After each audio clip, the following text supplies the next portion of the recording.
Hello, good evening. This is Charlie Dixon coming at you live from my basement.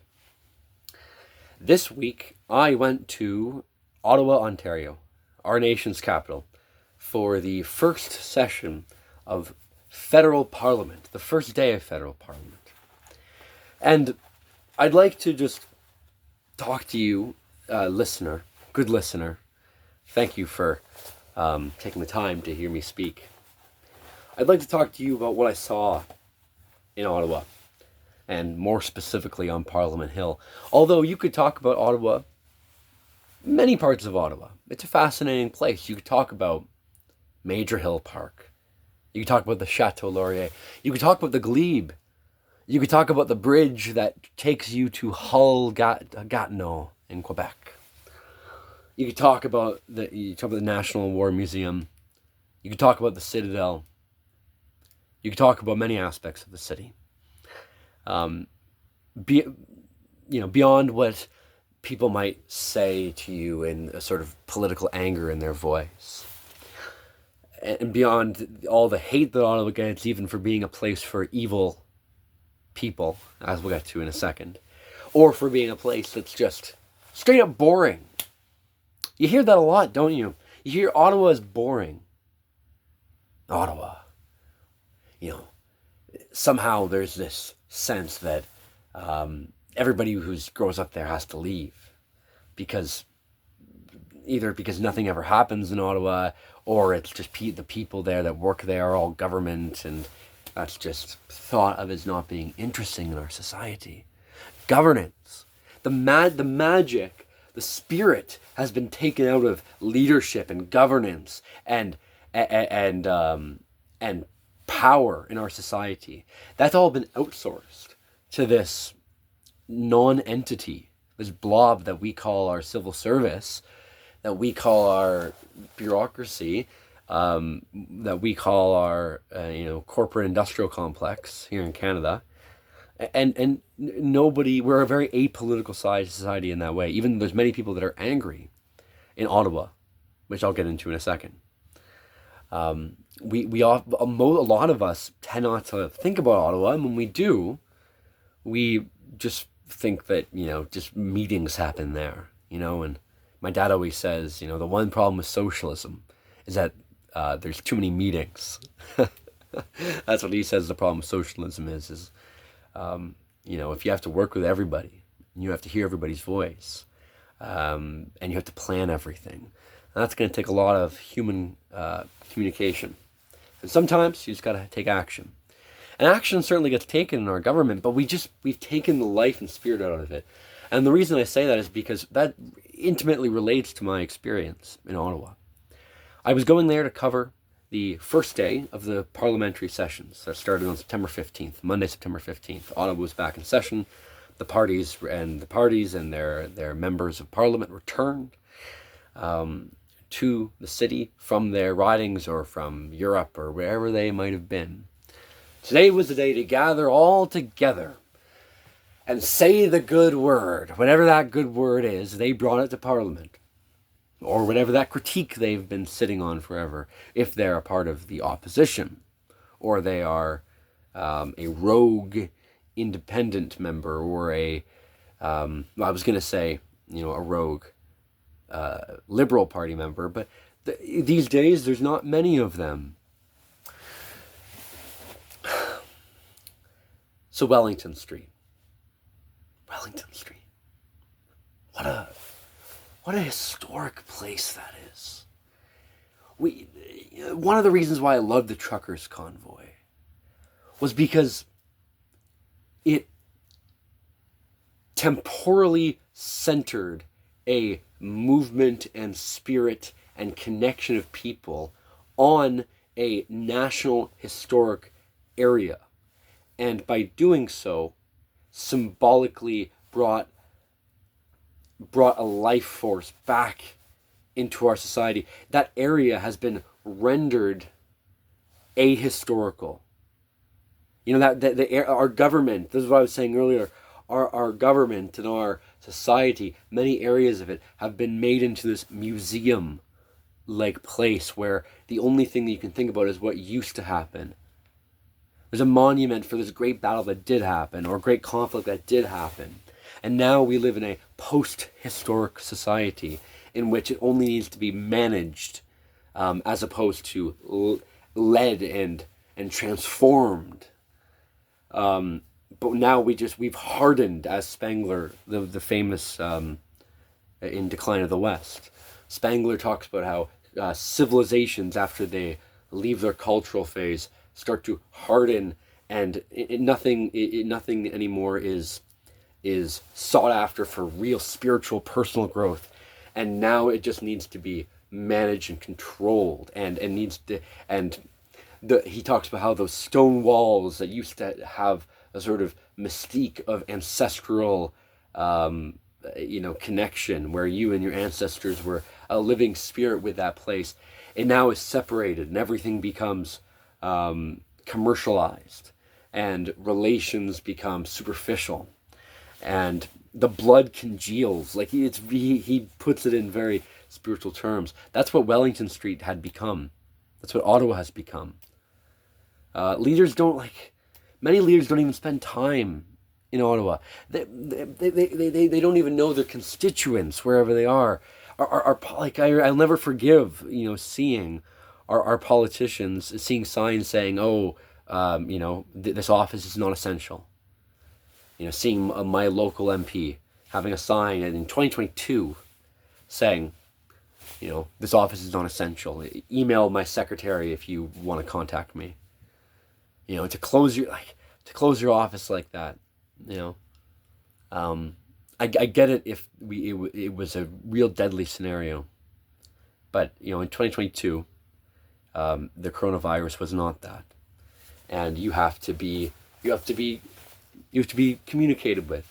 You have to have an open line of communication with your constituents. But that, in order to have a democratic system, there needs to be a relationship, in some cases a personal relationship, but at least a trust-based relationship between the people that wield power and the demos, the people that have a stake in the society, the property owners, for example, where the word demos came from in Greek society.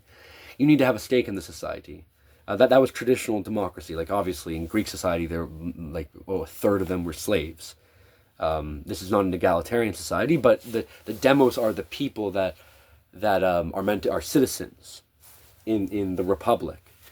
And so our democracy has ceased to be anything like that. Our representatives are part of this weird Ottawa bubble.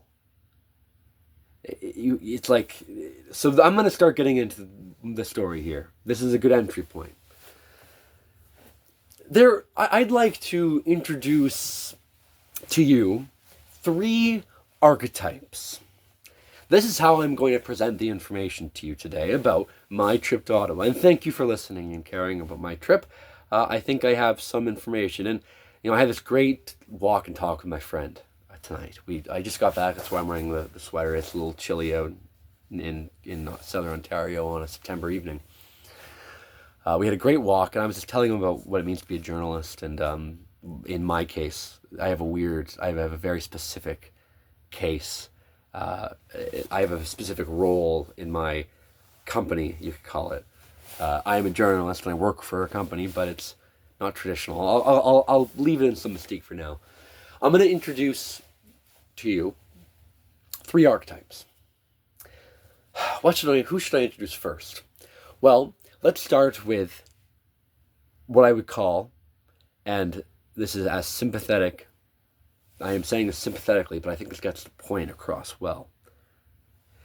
The first group I'd like to talk about is who I would call the underclass.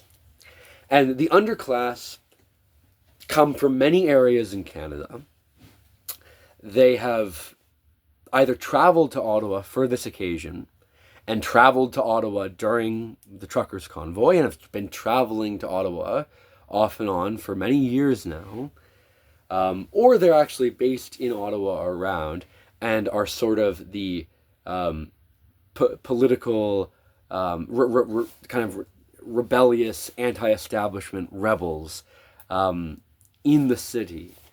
But I call them the underclass because there is this hierarchical component to it. There is this long-standing class relationship with this group. You go there. I posted some videos on my Twitter account. You're in this crowd, and you see the Canadian flags. You see some American flags. You see the F Carney flags, which I don't like and I think are just bad overall. I don't like this constant swearing. You see flags. You see some flags, some pro-Trump flags. You see some Every Child Matter flags. You see this group of diverse people all over, but they're united by the sense of deep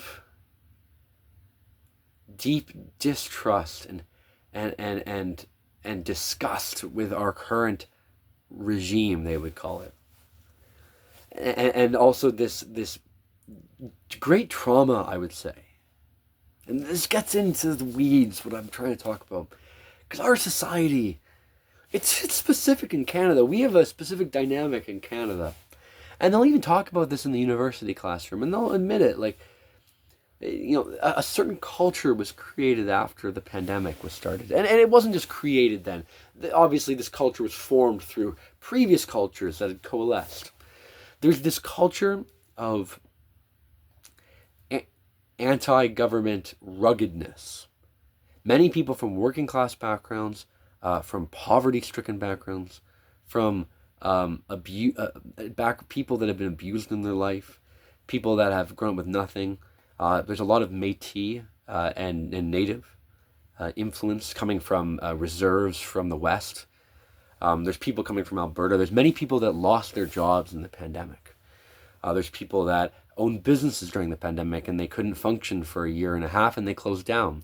I met a woman that ran, and still runs, but it's declined, runs a horse track. She's an equestrian. She runs a horse track, and her business lost a lot of its revenue. To paint a picture, I met a guy with an Every Lives Matter flag, and he was barefoot, and he had dirt all over him, and he had many teeth missing, and his eyes were going in many directions. But he would also rattle off the most brilliantly elaborate networks of power in the world. He would know everything about the Rockefeller family, and everything about the Federal Reserve and how it relates to the Bank of Canada. And he had this pamphlet, and it talked about the bloodlines that control the world. And these bloodlines have been around before the fall of the Roman Empire and established themselves throughout Europe, Venice, and are connected to the Middle East, that are probably related to Jesus in some way. This is all just to paint you a picture of the kind of ideas floating around among this underclass, and it's a really interesting culture because there's many. It has like a Celtic element to it. It's very mystic. There's people that have. There's a very again, there's people that look very Celtic, and maybe a Celtic and some Celtic and Native mix, some Métis mix, and this is very Canadian. These people. These people are really incredible. There was this one guy flying a Scottish flag. There's so many people here. It's crazy. I could talk forever about these people I met flying the Scottish flag, and he was wearing the Jewish what is it called again? The yarmulke, or the thing that the Jews wear on their head. And so I think he was Jewish. I didn't ask him, but he was flying a Scottish flag, and he talks about how he wants to liberate his people in Scotland. And how there's plans to put his people back in charge in Scotland, and there's a lot going on in the British Isles. I mean, good for him, but I don't know what was going on. He was extremely. He couldn't speak very well. His eyes were looking off into the. I don't want. I'm not trying to make fun. They are me. I feel them in a sense, and I'm related to every group here, and I'm going to talk about each. This is the first group. There's definitely some common ancestry, and it's interesting with so this group, there's about 300 of them there, and they're spread out on Wellington Street, and they're around the entrance of the West Block of Parliament, and they're trying to get in past the security guards, and the security guards are holding them back because they need to make way for politicians that have to enter and exit through there to get to where they want to go. And so again, Wellington Street used to be a lot less confrontational than it is right now. Since 2020, and again, people think that the unrest in Ottawa started in 2022 with the truckers' convoy. Lie. I lived there in fall 2020. I lived in Ottawa fall 2020, and there was an occupation is a strong word. There was an encampment in the park area that's nearby the War Monument and nearby Parliament.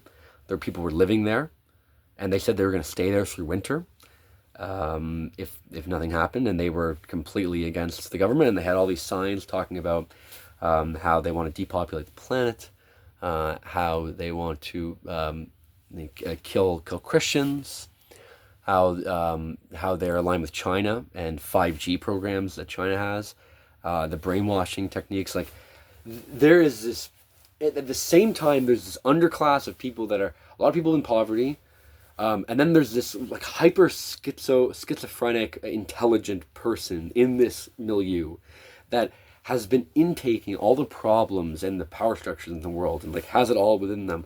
But some of them are confused, and then there's some of them that are onto something, and I align with them. But there's a lot going on here. Like, so there's just this maddening scene. There's megaphones. There's this one woman has Bob Marley blasting, and she's screaming out of a megaphone, and she's rapping along to it. There's a guy playing the saxophone. There's a guy who is holding... It's a great guy. He had an eye patch. I believe he lost one of his eyes. And he's this man, and maybe he'll watch this video.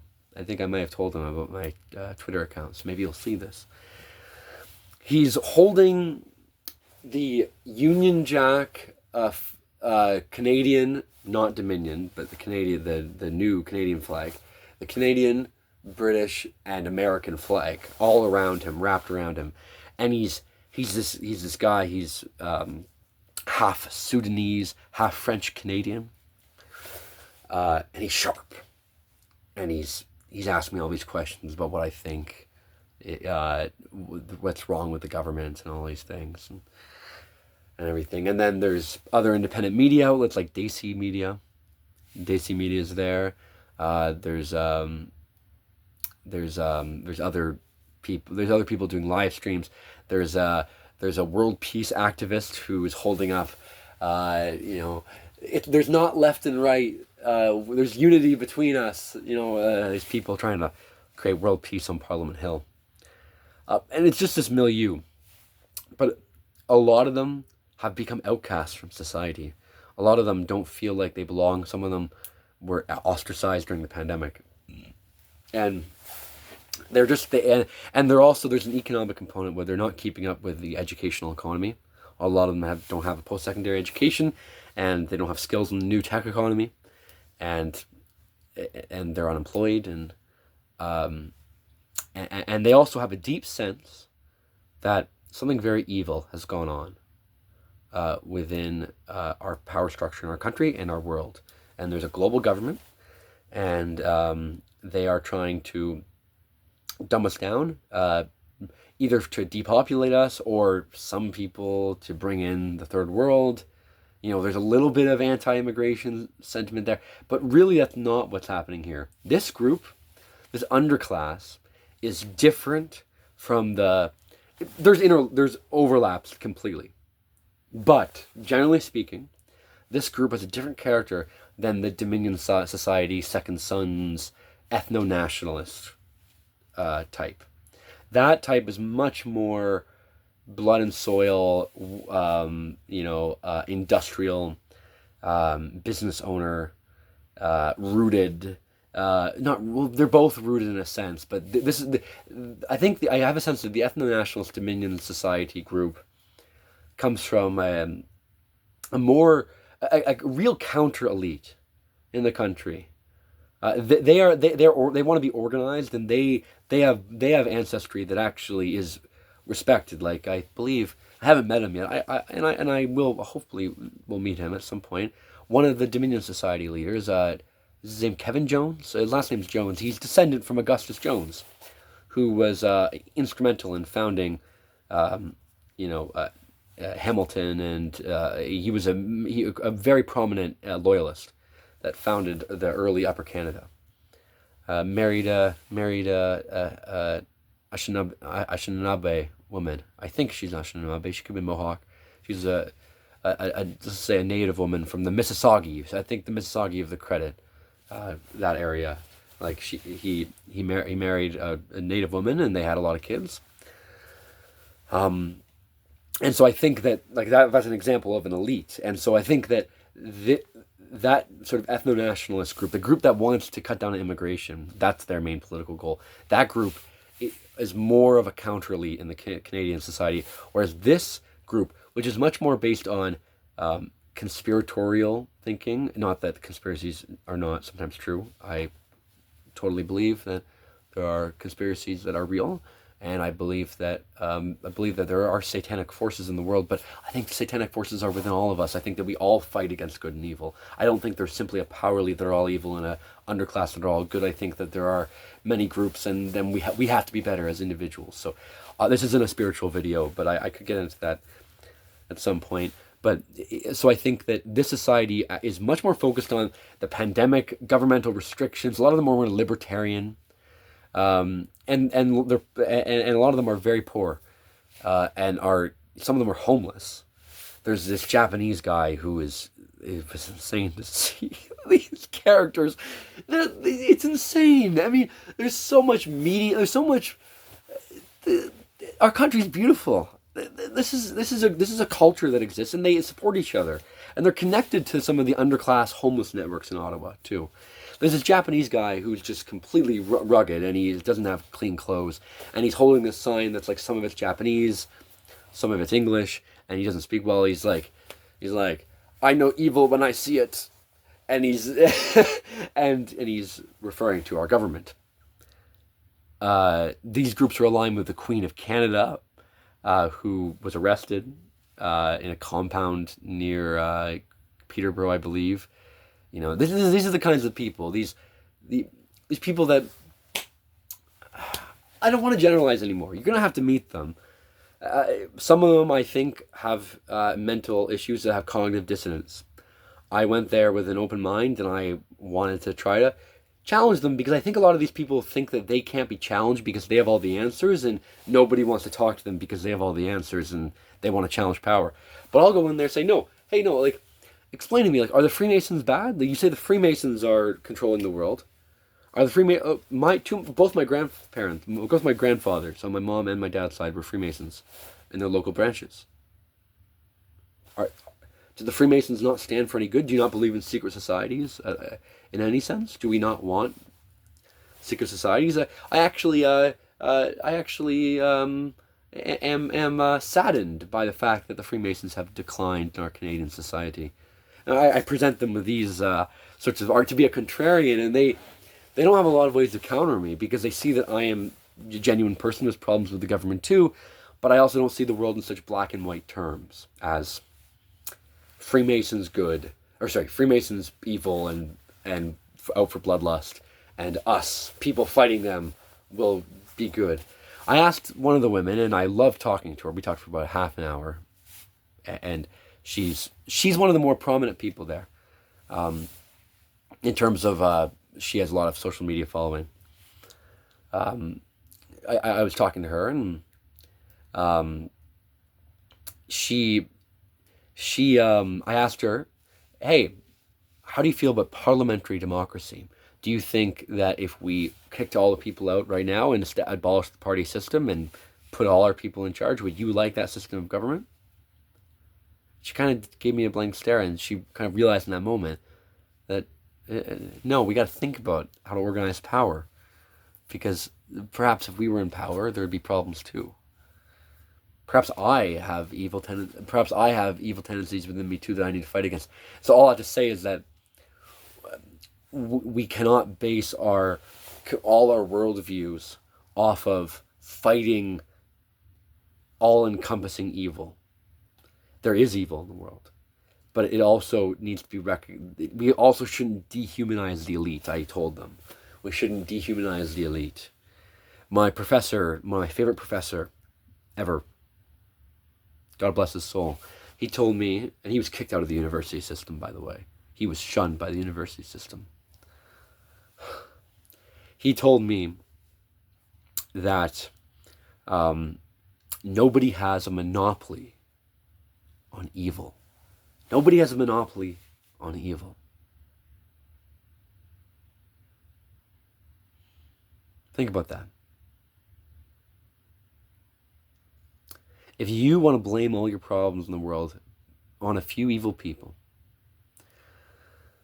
then in a way you're obfuscating responsibility from both you and your ancestors, because maybe your ancestors held power too. If you think everyone else is evil, that everyone in power is evil, you're really saying that you've always been powerless, unless you're willing to acknowledge that you have evil within you. So I was just trying to point out some of their illogical dichotomies. And we had great conversations. And I love, some of them are just such energetic and animated people. And a lot of them were leaders in the convoy movement. A lot of them were, if not leaders, they were the ones in the street, really giving energy to the movement. And just to go back to what I was saying earlier in the video, Wellington Street became alive. This is, beyond fighting against vaccine mandates, which coerced me into getting the shot. Beyond the vaccine mandates, this group that gathered on Wellington Street say, hey, we are a people still. We can be involved in political spaces and feel like a community in doing so.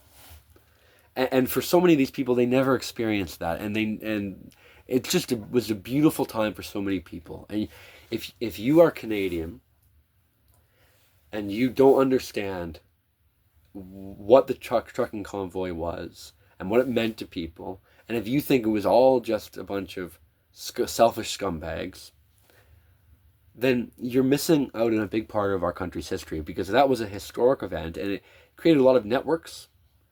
It created leadership. Tamara Lynch and Chris Barber, who are in court right now, and they have media apparatuses attached to them, of course. And I'm not uncritical I'm not uncritical of them. They have their own power structure, but Tamara Lynch, she's from everything I've seen, she's kind, and she genuinely wants to see people around her and say, like, hey, people are hurting and we want to make this country better. She has a long history in the country. Obviously, she comes from a Métis background. I talked to her at her before a court case, or Chris Barber's court case, I should say. So no, I'm not trying to say anything bad about Tamara Lynch. But she's a leader to a lot of these people, and these people have come to idolize her in a way, and many other people. And so there's this archetype of the underclass. And they made people hurt from. Some politicians even stopped to try to get a word in with some of them, and they when they did stop, politicians did stop. A lot of these people showed their anger. And so this is the first group that was in Ottawa, and they were in Ottawa all last week, protesting every day. And they maybe they'll stay. I'm not in Ottawa anymore, but maybe they're still out there. But you don't really see Wellington Street unless you're, Wellington Street you see on Twitter, but no one really talks about it in the mainstream media. You don't see CBC covering protests outside Wellington because it's such a consistent phenomenon now that CBC just says, who cares? It's just an average Monday. So it's just lost, and they're crazy anyway. So that's what I would call the underclass. The second group we should talk about is what I would say the the bliss of the ignorant middle. And again, I don't say ignorant because they don't know anything. A lot of these people that I'm referring to are smart. They're doctors, they're physicians, they're lawyers. They're people that they're people that have good status in our society and and think that they are morally uprighteous. They are in Ottawa. They might live there. They might be a tourist there. They're in Ottawa and they're passing by Parliament. They're out for their walk. They're wearing their Monday best, and they're not politicians. They're not part of that world, but they're also quite moderate in their temperament, and they don't really think that the world is if they think there's problems in the world, they often attribute it to a system.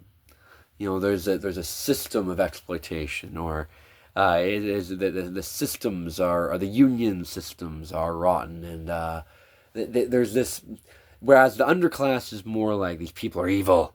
These middle class people, they acknowledge problems exist, but they often think about it from a more bureaucratic and abstract lens, if that makes any sense. So these people, they walk by the protesters, and there's just such a look of foreignness in their face. Like, what are these people even saying? What are you doing? Oh, you've been here for weeks. And these are the kind of people that would be fine with the Ottawa is boring movement, because they don't mind their little city of Ottawa being boring. And so they go, and maybe they're visiting Parliament. They just want to see what's going on, and they're confronted by these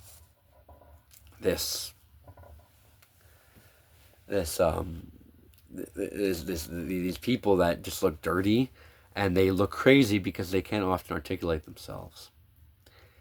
And they are the reason why they are often liberal voters, and I don't say that because I'm assuming. Ottawa votes predominantly liberal. And Ottawa has made themselves the enemies of the anti-establishment, people that are out protesting. And so they look, and I can see that they look at these people and they just think, you are ignorant. You're the ones who are just misled by disinformation. These people, I don't want to make too many assumptions, but I'm going off of an archetype that I know, and that I'm close with my parents, and people, they want to believe that we still live in a high trust, civilized society that has procedures to deal with insurgent problems. They want to believe that our cherished democracy, can still work. They want to believe that even if the politicians make mistakes sometimes and are a little incompetent, they want to believe that overall people are decent, and everyone's doing their best, and Donald Trump's trying to destroy the country. And the politicians are doing their best in this tough time to make it better for us.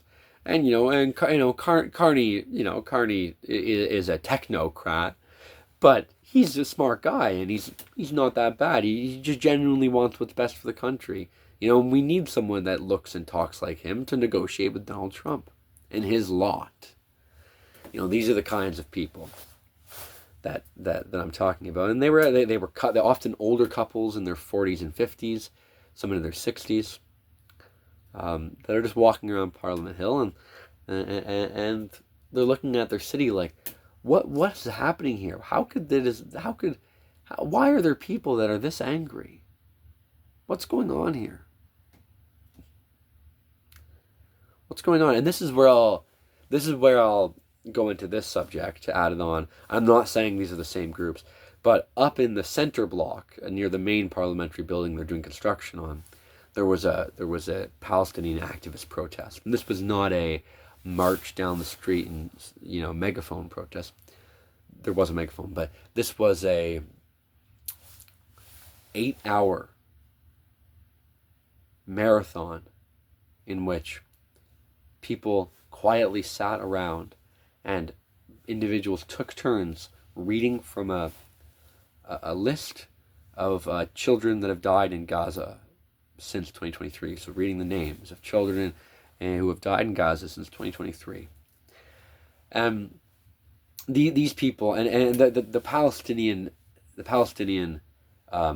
faction in our country now, they are as well a diverse group, because there are people in there that are, freshly here from Canada and are really freshly here from Palestine, and they're very angry and are very radical, and they don't necessarily support a political party, but they just want to see their people liberated and Canada divest from Israel completely. They're not aligned with the establishment, because the establishment obviously are Zionists. But then there's a group of pro-Palestinians that are aligned with the Liberal Party, that have a good relationship with the Liberal Party, have a good relationship with CBC and CTV, and would just like to see a two-state solution in which Israel can work with a more sovereign Gaza, but also we need to get rid of Hamas. I suspect that these people on Parliament Hill today were the liberal-aligned two-state solution crowd, whereas some of the young people in the more militant Palestinian wing are much more anti-Zionist. So this group there was protesting, and they were separate. So the underclass was a separate area to them. These people were some of the middle class people that I talk about. Some of them actually went to that, because this was a fairly big protest in Palestine happening, and some of those middle class people that looked at the underclass like, what is these people? Some of them went to look at what was happening with the Gaza the Gaza activism, and just listened to the names being spoken. And it was a very powerful protest. I talked to the guy hosting it and organizing it for about 20 minutes, and he had a lot to say. And I didn't necessarily disagree with him on most of it. I didn't really get into what his solutions were, but I didn't disagree with him necessarily that Canada should stop selling weapons to Israel. But I got some of their beliefs, and it was not radical. It was very towing the line between what is like. He was very civilized, and there were some Jewish people there as well. So again, this is a certain type of pro-Palestine protest. And those middle-class people are more willing to hear it, but we're not really actively involved. These, a lot of them are boomers. These people it's a whole video shoot. The whole analysis should and have been made about this boomer generation currently in our society, who are reaching the end of their lives and have money, but are now just seeing the society rot and become disorganized and disillusioned and suicidal. And they don't know how to deal with it, because they don't know whether to feel shame or guilt. And they don't know if they've caused it. They don't know if what they believed in their youth was wrong, but also want to preserve some sort of self-righteousness as well. They want to and they can't admit that things are really bad, because that would be saying that their generation failed in some way. But they also just think that they're fighting an evil, which is the Donald Trump and populism and the anti-liberalism. They think that's the evil that we need to fight against, and so they would view this underclass as being weird and stupid. Then they view Trump as being evil and bad, and the Palestinians, as long as they're kept under control, they're okay. And so this ignorant bliss of a middle. I'm disillusioned with them. Disillusioned with talking about political issues with some of the people in my family and some of my friends who and they're just they're normal people. They're normal people. But they were on the street in Ottawa. They were walking by, and and it was a beautiful sunny day, and you have to go to Ottawa if you haven't gone. But lastly, I'm going to talk about the elites. Because on the other side of the wall of parliamentary security were the people they were protecting. And these people in their suit and ties, their red and blue ties, they enter in the big black Chevrolet vans that they drive in Parliament, and they drive from their buildings. They have a network of buildings that they come and go from, and some of them, they all have passes. They all have a pass that they show to the security. Some of them are secretaries for the politicians. Some of them are elite journalists that have press passes. Like me, I had a press pass. Some of them had, some of them were retired, industry leaders who were friends with politicians and were having lunch with them. And they form our government apparatus, or the people that staff it. At least, I'm not saying that the power necessarily comes from there, but a lot of the people that staff it. Now, I didn't see Carney. Carney didn't really walk. Carney was kind of ushered in, I think, secretly. But there were a lot of politicians that came into the building. And so I went up to the press area. I walked in. I showed them the email, that confirmation that I'm part of the press. I showed them the email, and I get my badge, and they put it on me a little begrudgingly because they could see that I was maybe a little different. So they gave me my press pass, and I walked into the area, the entrance where people do to get into the Parliament Hill building. Before I enter, I talked to this woman that slept outside the night before, and she was coming because she wanted to share the image of Christ to our lawmakers who have become out of touch and have forgotten the Word of God. So I enter the Parliament building. And there's security patting me down, and people are looking at me with cameras everywhere. You enter through the security. They check you. They take the metal detector. They check you to see if you have anything on you, and you get in. And once you get in, once you are someone who has their pass and has been checked well enough by the establishment to get in, you're in.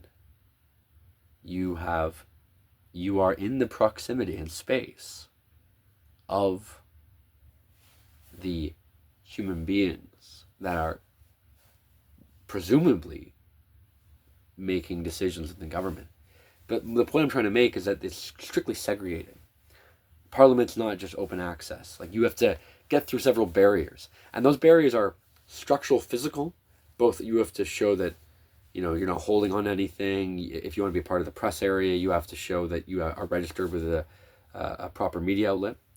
There's also psychological barriers.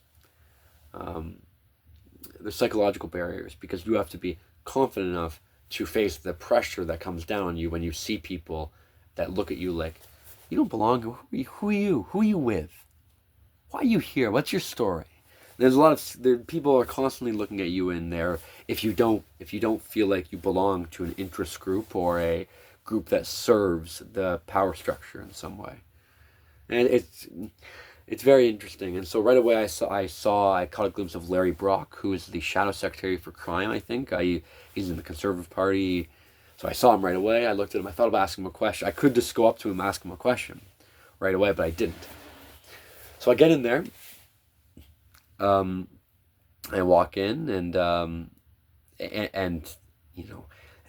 there's a lot of French. There's a lot of Quebecois. If you don't live in the Ottawa Gatineau area, you don't know that, like, it's a bilingual area. It is the heart of Canada in the sense that it's a bilingual city. You go in there, and there's a lot of Quebecers in our government. There's a lot of Quebec interests all around, and if you're just an English Canadian, like, you don't understand the French-English coalition in Ottawa, because this country was established by people willing to share power with each other. That was the promise. Bring the symbolic moment with George Etienne Cartier sharing power with John A. Macdonald. Just as an example, the French and the upper lower Canada coming together, forming one government. There was an agreement centered in Ottawa to allow the French and the English to share power with each other. And if you're from English Canada, you don't necessarily understand. You get in Parliament, and it's just like, je parle le français, blah, blah, blah, blah. I don't speak French. Like, monsieur, comment ça va? Ça va bien, ça va bien. And if you're just an English speaker, half of what's going on in Parliament is completely foreign to you. This is a challenge being in a bilingual country. You know? But again, and so there's these media networks from all over the country, but there's a lot of us like CBC and CTV and Globe and Mail, National Post. There's people all there. A lot of them are getting interviews, and there's a lot of technology there. There's these lights coming down in interview areas. There's the halls are all glimmery. There's marble. It's the elite in the sense that they have their Ottawa areas and they go to and from them.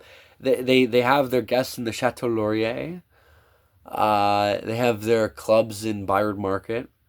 And they hang out in the Prime Minister's office if they're a part of their ruling party, and they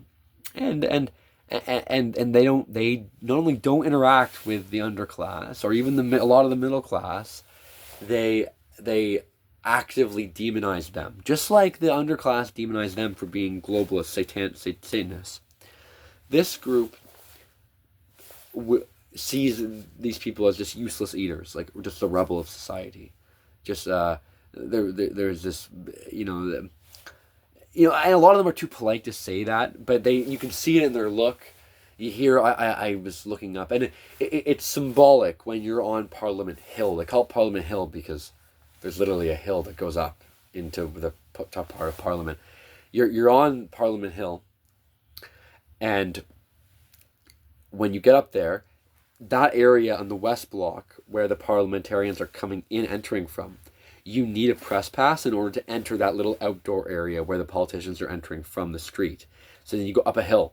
And then from the hill, you look down onto the underclass, the protesters that are there, all scattered around. And so you're looking down on them. Both literally, this is very symbolic. You're looking down on them literally.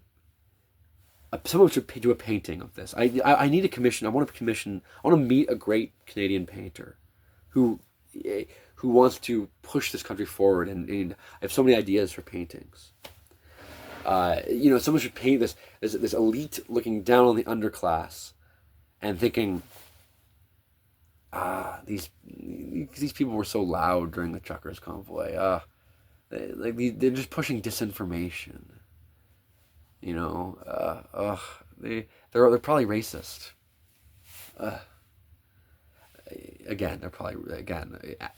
So says the WASP or the French Canadian looking at the Métis woman and saying she might be racist. It's possible to be a racist Métis woman, but like perhaps if your whole like ontological value structure is based on people being racist, and you're bad. You're bad if you're racist, and you're good if you're not racist. Maybe you should examine your presuppositions and say like, hey, like I come from an elite WASP family, and I'm looking down on this Métis woman who's talking about the exploitation of her people. Maybe there's nuance here that maybe all these people's underclass, like perhaps they have been you talk about victimization, like a lot of these elites are, right in that liberal sort of progressive, we need to, liberate the poor, liberate, the oppressed people. Maybe they should reflect and say, hey, there's a lot of people in this underclass that are part of the groups and part of the people that we once said or do say have been victimized. But there's no reflection because they are trying to justify their power. They're trying to justify their position that they've gotten. They've been allowed into this system. So I was allowed to go in. And once you're in, again, there's this air amongst you. Like you're in the mainframe. So you go in there, and I get into the press gallery where I'm watching from above. I'm watching Parliament from above, and there's a special area for the press. And so I'm looking around, and there's these, there's people that look just like, there's the really like the suit and tie. the old style Canadian journalist. With some old timers in there, and I bet some good people. Um, but Parliament has turned into such a joke. I mean, there's just no meaningful opposition. So anyway, the elite cannot talk to the underclass, and the middle are out of touch with both the elite and the underclass. And I'm kind of stuck in the middle in a sense. I have the press pass, I'm in, but I'm also outside, talking for hours with the people on the outside. It's a wild situation. So my trip to Ottawa was fun in that sense. I got to talk to a lot of people, different people. But I almost get tired and try to playing on everyone's side. Being a journalist, you're supposed to be objective. I'm doing my job, Journalism's difficult, and I'm trying to talk to people and try to present different sides objectively, in a sense, like what they really think. And so I'm talking to many people. But it's hard because I can't stay impartial, because I want to assert myself into the world and assert the political. But as a journalist, you're supposed to stay impartial.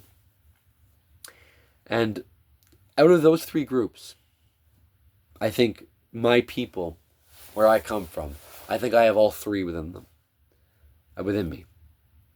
I think I have that victimized, underclass, rebel within me that maybe is dealing with some trauma, some psychological trauma and difficulties.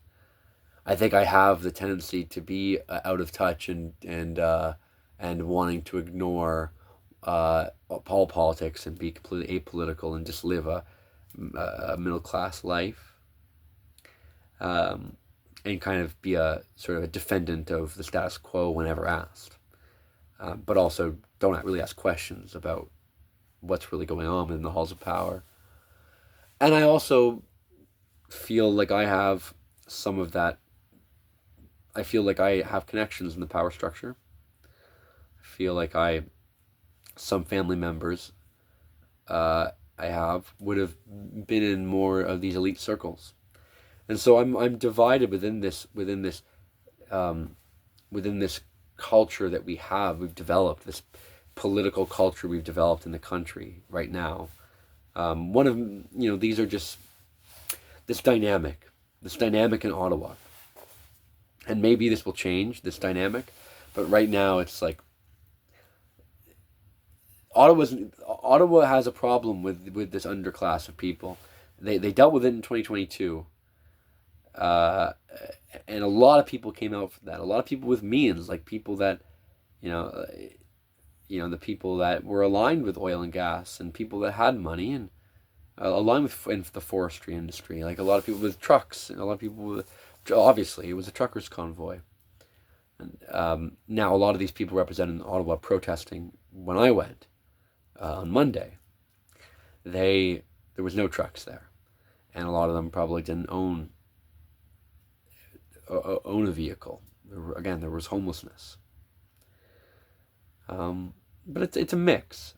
I guess my main point with the underclass is that they come off as unhinged in many to the average person, because their ideas are very dense and elaborate, and they've gone down a rabbit hole, and they also talk very a lot of them talk very assertively, and they go on many tangents because there's a lot to talk about. But then there's also, in a lot of them, there's a lot of people that look dirty and rugged and have missing teeth. And another thing that symbolizes their underclassness, their poverty, is that they're disorganized. There's no leader to the movement. No one has the same perspective as another person. They're all kind of like moving, and they're separated, and they don't stand for anything. They don't really stand for. They don't really present their image of the world they want to be. They all just have grievances, and there's just it's it's just a free confluence of people. I said they were libertarian. Like they had a libertarian strand within them. Libertarians are famously disorganized because they're individuals, and that's another attribute in which they differ from the Dominion Society, Second Sons, ethno-nationalist crowd, is that group is way more collectivist and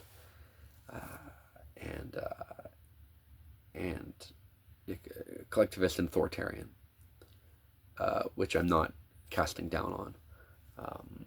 I'm simply trying to state a divide I see within these anti-establishment rightist. I shouldn't say rightist because again, this group protesting, this underclass, was everything. They came from all different political backgrounds. You could find people that support universal health care in that crowd that also believe that the 5G is killing us and the world's run by globalists, Satanists.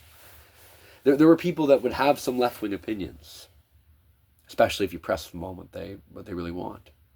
Depending on how you view left-wing, of course. What is the left these days? I don't know. But so, Ottawa. It's a special place. Wellington Street's alive and well. And we should celebrate that. I want to see more of what I saw on Monday with the politician. I forget his name. He's liberal. He's a South Asian man, I believe. Red tie, he's running that day. And he stopped. And he talked to one of the protesters for a minute and talked to him and had an interaction with them. We should see more of that. We should see more interaction. We should get to a point where we don't need security anymore to trust that social interactions are going to go non-violently. We should get to a point where social trust can rebuild, and we can have more times where parliamentarians come out just to the parliamentary grounds and talk to the people there. And maybe speeches could be organized. I think that Prime Minister should have to make a speech outdoors every May 1st of every year. I think that the Prime Minister should make a speech on Parliament Hill out to everybody who wants to be there. I think we should rebuild relationships of trust. And if we could build relationships with these underclass of people that think that our parliamentarians are eating babies,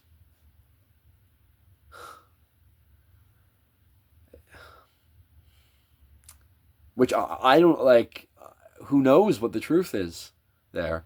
If we can rebuild the relationship between our parliamentarians and those people who think the worst, then we can do anything in this country.